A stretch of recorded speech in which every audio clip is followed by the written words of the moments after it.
Page 86, Summer Stars. Well, this thing looks a little, what's going on? But whenever you understand really about chords and how they work, you could sight read something like this. It turns out to be not that bad. Huh? At the top of the page on page 86, they're introducing a new dynamic sign, and that's two P's, called pianissimo, the Italian. It simply means very soft. One P is piano or soft. Two P's is pianissimo or very soft. Two P's is not twice as soft. You don't multiply it. It's just a little softer than soft, because we can add P's, we can keep going, so it's just a little softer than soft is all.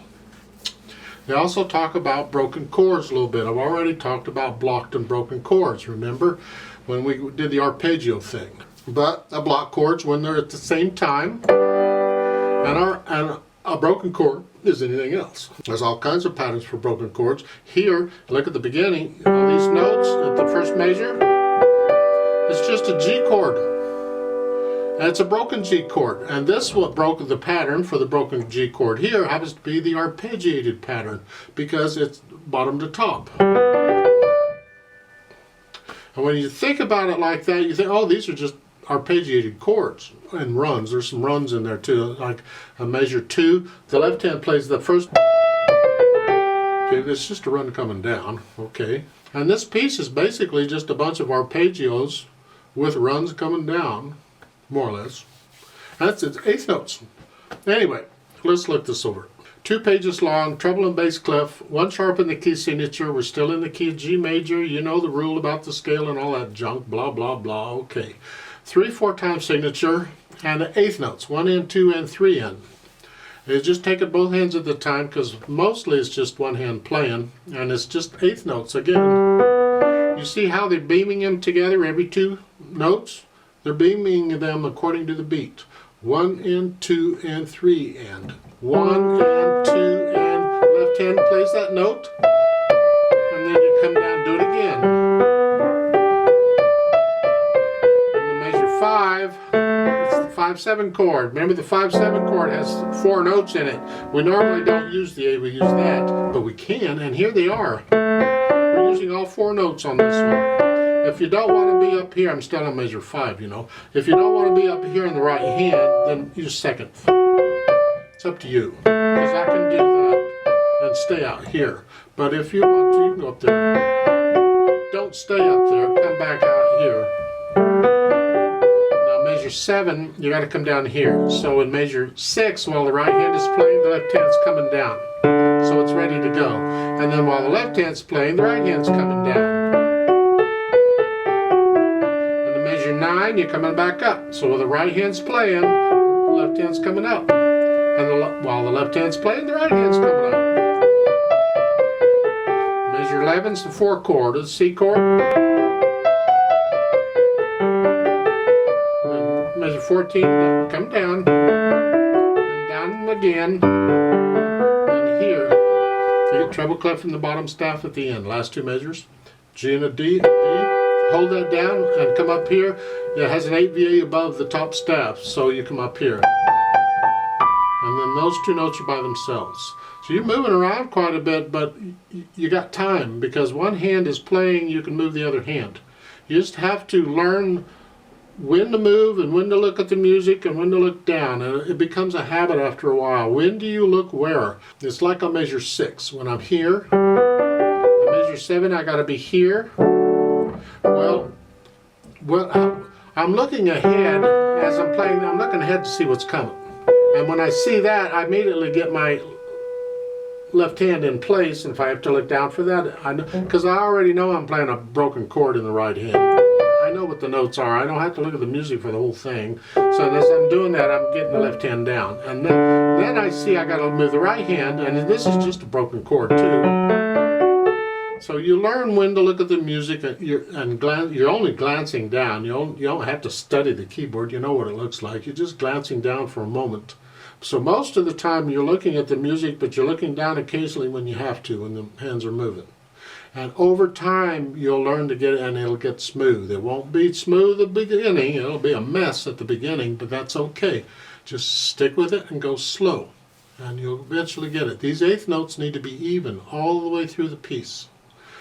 How fast you go is not important.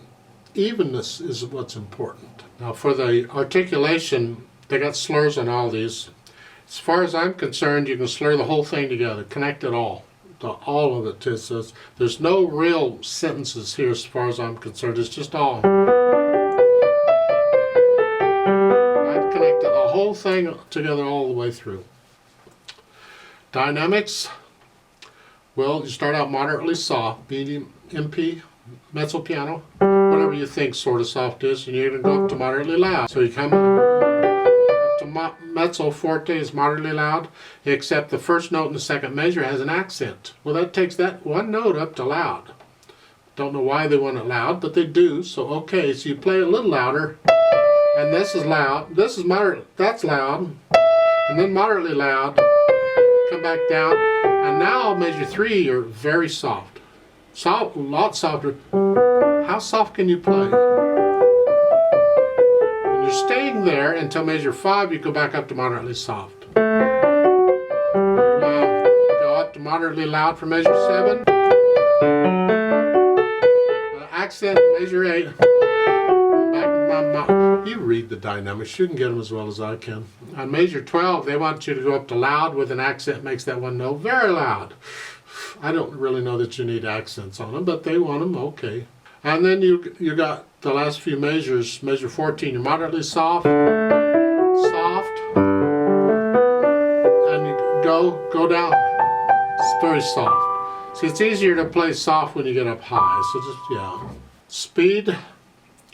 Andante is just a nice leisurely pace, but it's the overall feel of it. So something in my mind, that's what it is. The 1, 2, 3, 1, 2, 3, 1. And again, don't forget the natural accents.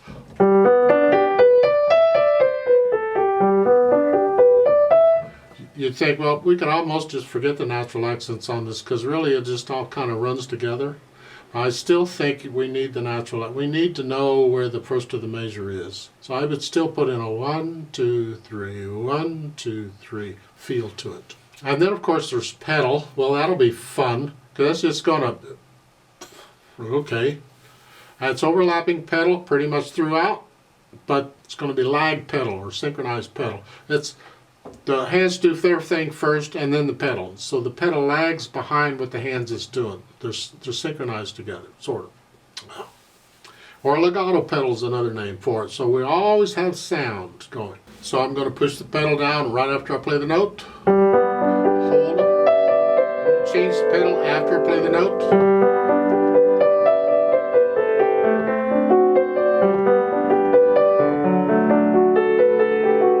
Notice they're changing the pedal with the harmony. Every time the chord changes to a different chord, they change the pedal. Now there is a retardando there at the end.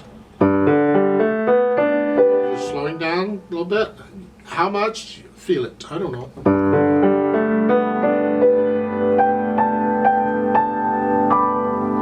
It's a felt thing. It's interpreting it. It's getting into the music. It's up to you.